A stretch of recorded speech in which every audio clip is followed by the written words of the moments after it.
Bonsoir à toutes et tous, la victoire elle est pour l'AS Saint-Etienne contre la JO Auxerre dans le Chaudron, victoire 3-1 avec un triplé de Zourico, Davitashvili, magnifique match des Stéphanois, vous l'entendez peut-être à ma voix, j'étais au stade, l'ambiance était extraordinaire, quel après-midi, quelle soirée de folie, j'étais déjà allé voir les féminines juste avant qui se sont imposées 1-0 contre le Paris FC, un véritable exploit des Vertes qui compte 9 points sur 9 possibles, donc bravo à elles, magnifique match et franchement elles ont été largement à la hauteur de l'événement et puis les Verts ont aussi décidé de nous régaler en marquant 3 buts contre Auxerre et ce triplé de Davitashvili.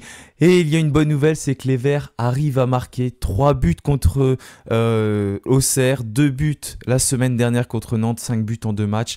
Ça rassure après le 8-0 concédé du côté de Nice et comme l'a dit Olivier Dalloglio, on n'oublie pas ce match, ce 8-0 et on va s'en servir. On va nous revenir sur cette rencontre, on va en faire le débrief. J'ai pas revu le match, quand je vous parle, je reviens juste de Saint-Etienne, j'ai fait mes 2h30 de voiture et puis on va pouvoir revenir sur ce que j'ai vu en tout cas depuis le stade et ça va être formidable de pouvoir débriefer une victoire avant de se projeter sur la suite et ce match contre Lens. On va aussi pouvoir se poser une question, Younis Abdelhamid a-t-il complètement perdu sa place dans le 11 de Laurent Batles, de Olivier Dalloglio et même a-t-il perdu sa place tout court sur le banc de l'AS Saint-Etienne. Allez, débrief, c'est parti.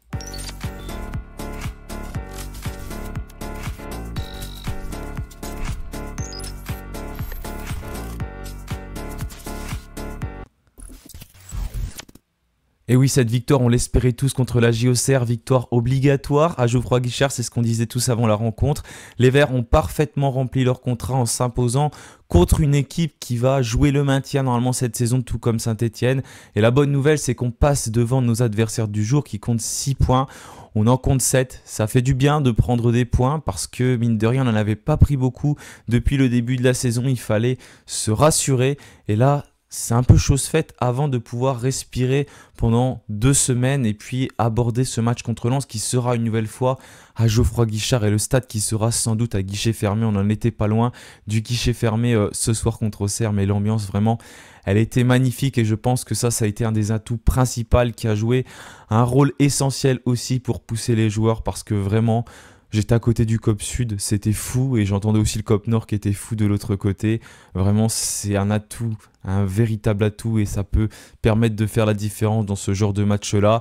On a senti des Verts concentrés, le match n'a pas été facile, il faut se l'avouer aussi, on a galéré contre Auxerre notamment en seconde mi-temps, mais pour autant c'est Saint-Etienne qui a même remporté la seconde mi-temps sur les quelques occasions qu'on a eues, on en a même d'autres qu'on aurait dû mettre au fond et malheureusement ça n'a pas été le cas, on va y revenir, et je pense que le public a joué ce rôle et c'était le véritable atout de cette rencontre.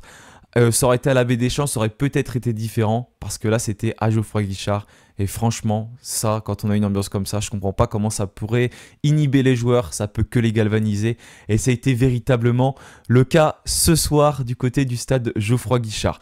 Alors au niveau de la composition alignée par Olivier Dalloglio, on avait Gauthier Larsonneur dans les buts, il a presque été auteur d'un clean sheet, malheureusement il y a eu ce but au Serrois qui arrive sur un contre en seconde mi-temps. Larsonneur a fait aussi de belles parades, il a quand même fait son match, bon match de Gauthier Larsonneur, mis à part ce but, il a été rassurant en seconde mi-temps, il a fait un bel arrêt à un moment donné, je me souviens du côté du COP Nord, il s'était à l'opposé de moi et quelques belles parades, il a rassuré aussi dans les sorties aériennes, donc franchement bon match de Gauthier Larsonneur et aujourd'hui bon match en fait de l'ensemble du collectif stéphanois parce que c'est avant tout une victoire collective et ça fait du bien, c'est pas forcément des individualités même s'il y a ce triplé signé Davitashvili, mais il y a aussi un gros collectif stéphanois sur cette rencontre.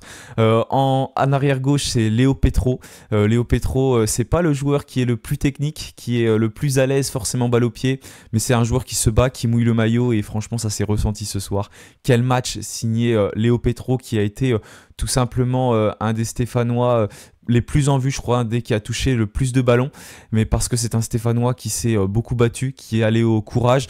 Le début de match a été compliqué, j'ai trouvé, sur le côté gauche de la part de Petro, qui était peut-être un peu trop offensif pour le coup, et certaines fois il se faisait déborder, mais finalement il s'est vraiment rattrapé, et ça a été un super match ensuite signé de la part du latéral stéphanois, qui a tenu son rang, tout comme ses compères de la défense centrale, Michael Nadé et Dylan Batubinsika. Depuis 2 matchs, donc Younis Abdelhamid n'est plus dans le 11 de départ. Olivier Dalloglio a fait ce choix. On ne l'a même pas vu réapparaître là. Younis Abdelhamid qui est resté bien au chaud sur le banc. C'est Gauthier Larsonneur qui avait ce brassard de capitaine. Nadé avait été à la peine face au FC Nantes parce que tout simplement il n'avait pas de temps de jeu. Et là, ça a été un des patrons de cette défense stéphanoise, aux côtés de Dylan Batubinsika, un joueur qui a été impeccable et qui a laissé vraiment très peu passer les joueurs offensifs de la JOCR, que l'on n'a pas forcément beaucoup vu, un peu en début de match, mais après, franchement, il y a eu un gros travail de la défense stéphanoise. Et quand c'est passé, c'était pas forcément sur cette défense, c'était peut-être plus sur les côtés. Donc un gros coup de chapeau à Dylan Batubinsika, à Michael Nadé, qui ont vraiment bien tenu leur rôle en défense centrale. Denis Sapia sur le côté droit, qui a fait aussi un bon match. Le latéral stéphanois, qui a été un joueur que l'on a aussi trouvé un peu moins en vue, je trouve, que Léo Petro, mais il a vraiment tenu sa place sur le côté droit. Donc vraiment, ça c'est une bonne chose. Et le but en plus au Serrois ne vient pas de son côté, parce que c'est plus une action qui vient de la gauche. Au milieu de terrain, on a réaligné ce milieu avec Ekwa, Mouefek et Amougou. Un milieu qui n'avait pas forcément fonctionné sur les derniers matchs, mais pour le coup, contre Auxerre, là, ça a été vraiment un très beau match de nos milieux de terrain. J'ai beaucoup aimé ce qu'a été capable de faire Pierre Ekwa, un joueur qui a amené beaucoup de calme, beaucoup de sérénité. Il ne m'avait pas encore convaincu sur ses premiers matchs sous le maillot vert. Et ben, s'il fait des matchs comme ça, franchement, c'est un joueur qui va être très convaincant, et on a senti une vraie complémentarité, notamment avec Mathis Amougou. Vu du stade, en tout cas, j'ai moins vu Aymen Mouefek. Peut-être que vous avez un autre ressenti depuis la télé. N'hésitez pas à me le dire en commentaire. C'est un joueur que j'ai moins vu aujourd'hui du côté de Saint-Etienne. Mais en tout cas, le milieu de terrain a fait un match vraiment très intéressant dans ce 4-3-3 aligné par Olivier Dalloglio. Parce que pour le coup, ce soir, le milieu de terrain, on l'a pas sauté, on est passé par ce milieu de terrain, et ça fait la différence, parce que quand tu essayes de faire des passes de la défense à l'attaque, ça n'est pas forcément une réussite. Et là, quand tu arrives à distiller des ballons grâce au milieu de terrain, qui ont ce rôle vraiment d'aller servir leurs partenaires et lancer des joueurs offensifs comme Benold et Zuriko Davitashvili, parce qu'il faut en parler de ces deux phénomènes là sur ce match. Benold qui monte en puissance, il n'a pas marqué ce soir, mais c'est un joueur qui est très intéressant, qui est capable de donner de super ballons, et c'était le cas ce soir. Un joueur qui est très actif sur son couloir.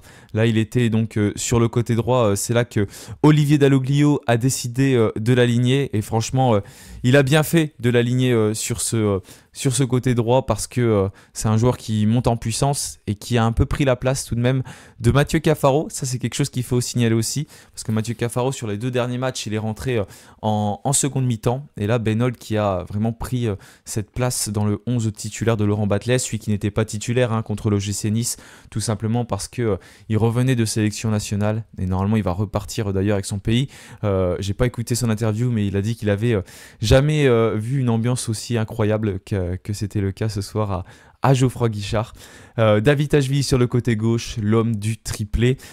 Triplé donc marqué par Davitashvili. Il ne faut pas oublier que depuis le début de la saison, c'est aussi lui qui est passeur décisif sur le but de Mathieu Cafaro contre Lille, qui est passeur décisif sur le but d'Ibrahim Sissoko contre le FC Nantes. Il est assez neutre contre Nantes, mais néanmoins il avait délivré une passe décisive.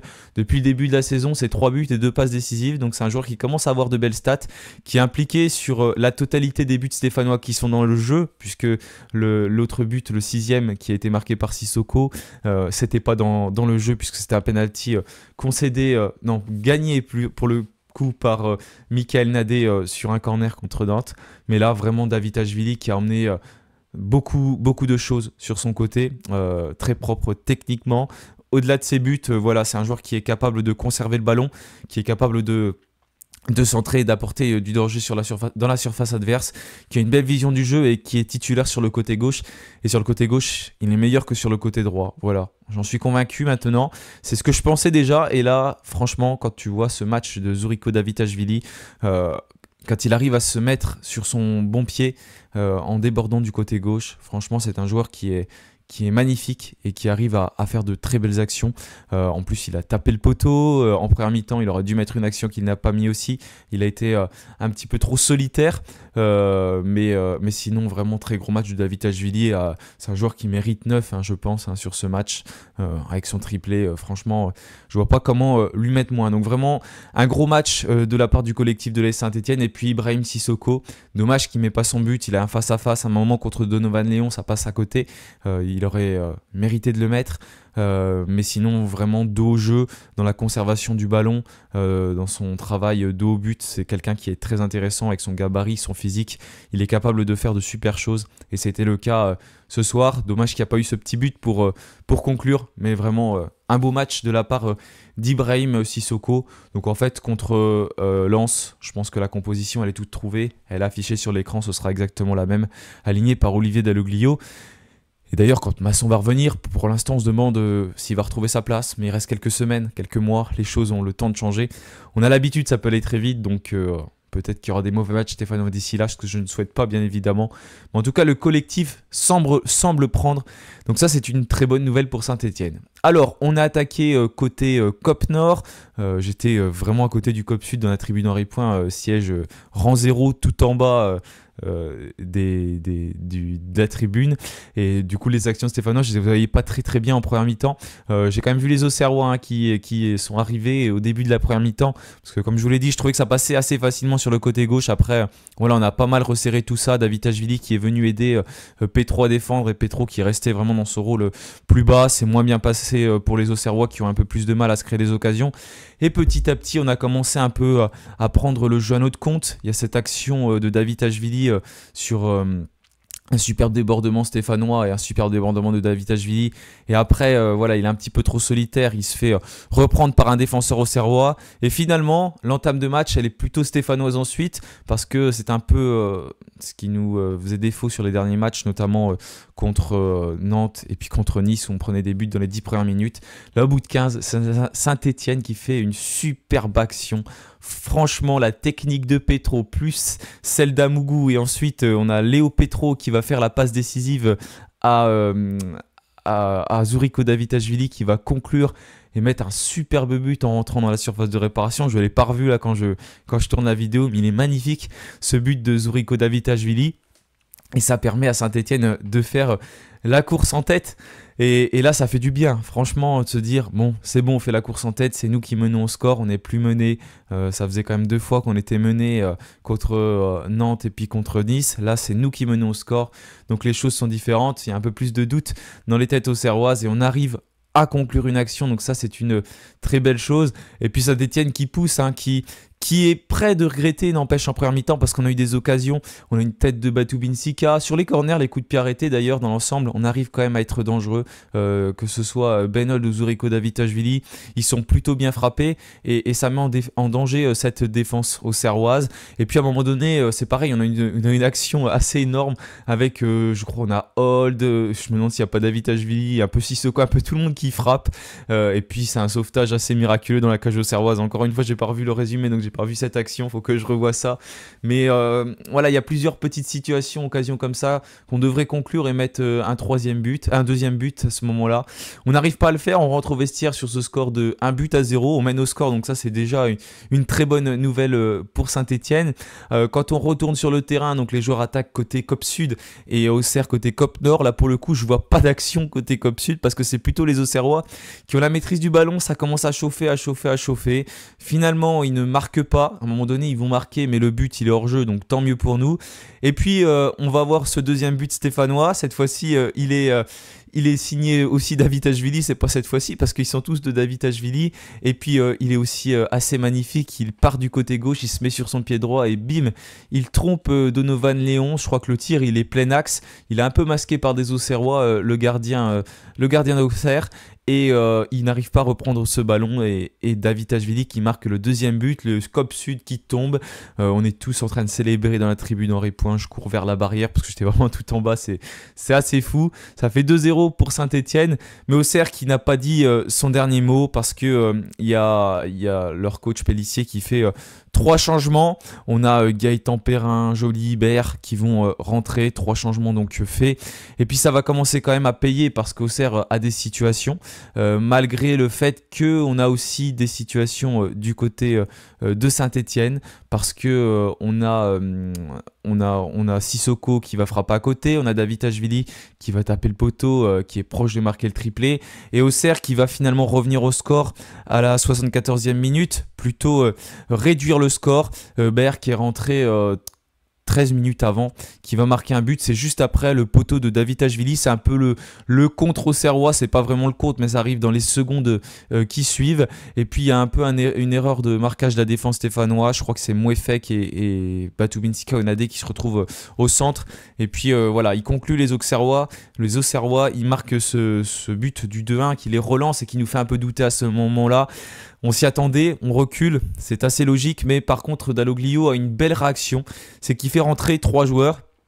Il change son milieu de terrain avec Louis Mouton qui remplace Mouefek, Bouchouari qui remplace Amourou et Lucas Tassin qui remplace Sissoko.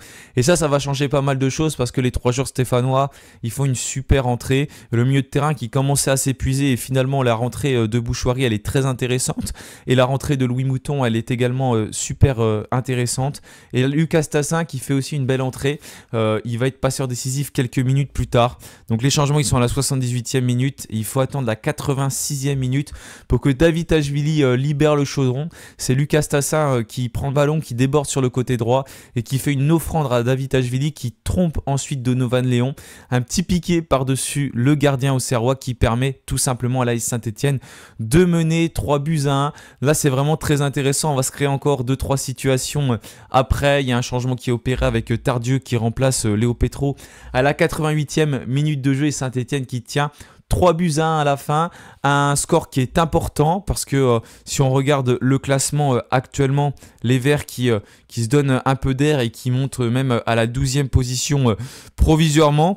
Mais bon, on a des équipes derrière qui comptent 7 matchs comme Angers qui est dernier avec 3 points, Toulouse qui est 16e avec 5 points et puis Auxerre qui compte également 7 matchs et qui est 14e avec 6 points, le 1 point de moins donc que l'AS Saint-Etienne et ça fait plaisir. C'est une bonne nouvelle pour nous. Il y a un dossier qui est intéressant, c'est celui de Younis Abdelhamid, qui est donc resté sur le banc, comme depuis 2 matchs, Olivier Dalloglio qui l'avait mis capitaine et qui s'est rendu compte peut-être d'une erreur. Il n'y a pas eu de questions posées en conférence de presse à propos d'Abdelhamid. Peut-être qu'il y en aura de posées lors de l'après-match, lors du prochain match, avant le match contre Lens, parce que Younis Abdelhamid, pour l'instant le capitaine de l'AS Saint-Etienne, a donc été relégué sur le banc. C'est Gauthier Larsonneur qui a occupé ce poste, qui a occupé ce rôle de capitaine. Et là, on se pose donc cette question, est-ce que Younis Abdelhamid va retrouver une place de titulaire ? Bah là, pour l'instant, la réponse, elle est clairement non. Je vois pas comment il peut retrouver sa place, étant donné que Nadé a fait un match patron aux côtés de Batubinsika. On retrouve un peu la défense de l'année dernière. Attention, il faut faire gaffe parce qu'Auxerre est une équipe comme Saint-Etienne qui monte en Ligue 1. Faut pas trop s'emballer non plus parce que voilà, c'est une équipe qui va jouer le maintien. Contre Lens, le match sera certainement différent.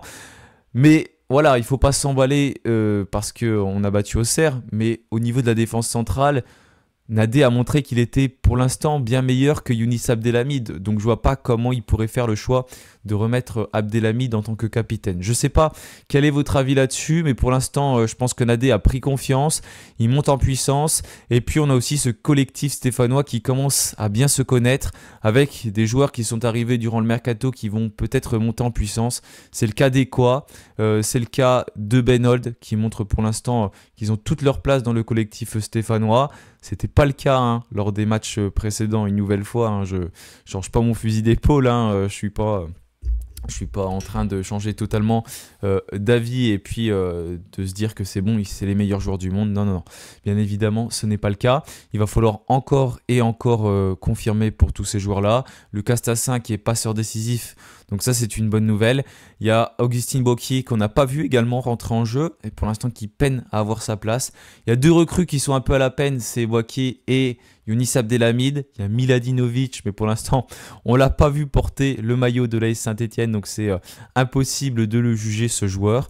Il va peut-être jouer lors du derby des réserves qui est ce dimanche contre l'Olympique Lyonnais. Mais en tout cas, voilà, une belle après-midi du côté du stade Geoffroy Guichard avec la victoire de l'AS Saint-Etienne et juste avant la victoire des féminines sur la pelouse du stade Salif Keita. Une victoire rassurante, une victoire qui fait du bien, qui permet de se dire que Saint-Etienne peut aussi avoir des ressources mentales, mais maintenant il va falloir être régulier, réussir à aller chercher des victoires contre d'autres équipes, pas faire un bon match et 4 mauvais parce que ça ne suffira pas pour se maintenir en Ligue 1. En tout cas, il y a des choses qui sont positives sur cette rencontre, il faut bien évidemment les conserver. Il ne faut pas oublier aussi qu'on a souffert, mais il faut aussi se souvenir qu'on a réussi à faire le dos rond lors des moments où on a souffert.